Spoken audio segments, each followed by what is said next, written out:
புதிய இந்தியாவை கட்டி எழுப்பியிருக்கிறோம் என்பது குறித்து உரையாடல்கள் இல்லை என்பது வேதனை அளிக்கிறது.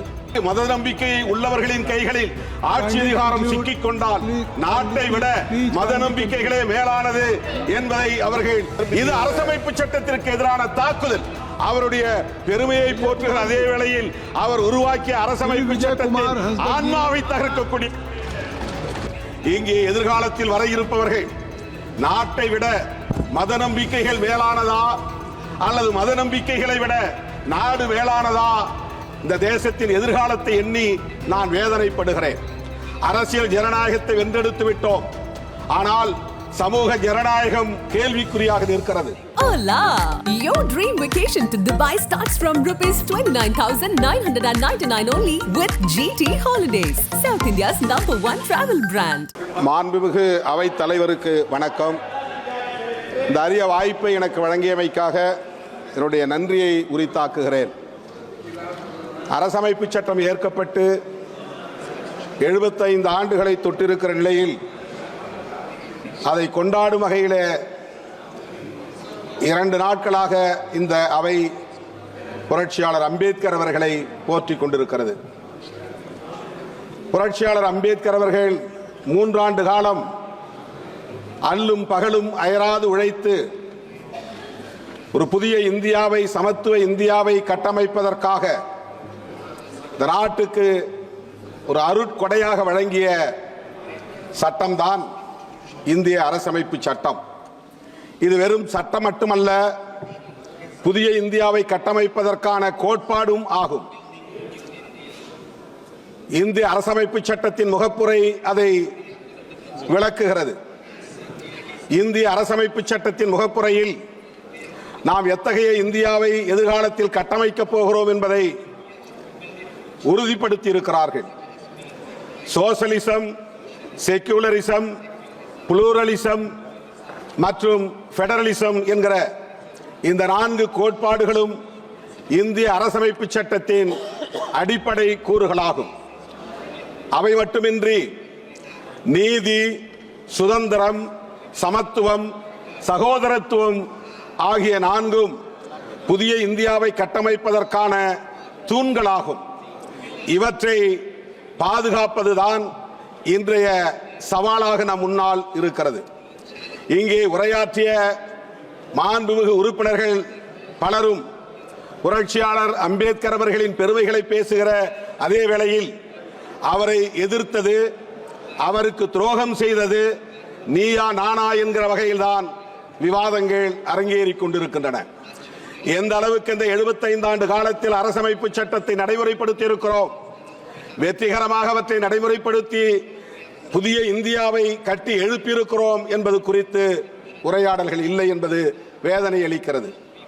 புரட்சியாளர் அம்பேத்கர் அவர்கள் இந்த அரசமைப்பு சட்டம் ஏற்கப்படுவதற்கு முதல் நாள் 1949 ஆண்டு நவம்பர் திங்கள் 25ஆம் நாள் அரசியல் நிர்ணய சபையில் ஆற்றிய உரை, இறுதி உரை வரலாற்று முக்கியத்துவம் வாய்ந்தது. 3 ஆண்டு காலம் அரும்பாடுபட்டு உழைத்து உருவாக்கிய அந்த அரசமைப்பு சட்டம் குறித்த கவலையை அவர் வெளிப்படுத்துகிறார். வருகிற 1950 ஜனவரி 26 அன்று இந்த தேசம் ஒரு குடியரசாகிவிடும். அது மகிழ்ச்சி அளிக்கிறது. ஆனால் இந்த தேசத்தின் எதிர்காலத்தை எண்ணி நான் வேதனைப்படுகிறேன். அரசியல் ஜனநாயகத்தை வென்றெடுத்து விட்டோம், ஆனால் சமூக ஜனநாயகம் கேள்விக்குறியாக இருக்கிறது. பொருளாதார ஜனநாயகம் கேள்விக்குறியாக இருக்கிறது. இவற்றையெல்லாம் எப்படி நாம் நடைமுறைப்படுத்த போகிறோம் என்கிற வேதனையை அந்த உரையிலே பதிவு செய்திருக்கிறார். சுதந்திரம் இல்லாமல் சமத்துவம், சகோதரத்துவம் இங்கே நடைமுறைக்கு வராது. சமத்துவம் இல்லாமல் சுதந்திரமும் சகோதரத்துவமும் இங்கே வெற்றிகரமாக இயங்காது. ஆகவே இவை ஒவ்வொன்றையும் தனித்தனியே பிரித்துவிட முடியாது. சுதந்திரம், சமத்துவம், சகோதரத்துவமாக ஆகிய 3ஐயும் ஒரே நேரத்தில் நடைமுறைப்படுத்துகிற போதுதான், வெற்றிகரமாக நடைமுறைப்படுத்துகிற போதுதான் இங்கே சமூக ஜனநாயகத்தை நாம் உருவாக்க முடியும் என்கிற கவலையை பதிவு செய்கிறார். அதற்கு இங்கே தடைகளாக இருப்பவற்றை தூக்கி எறிய வேண்டும் என்று சொல்லுகிறார்.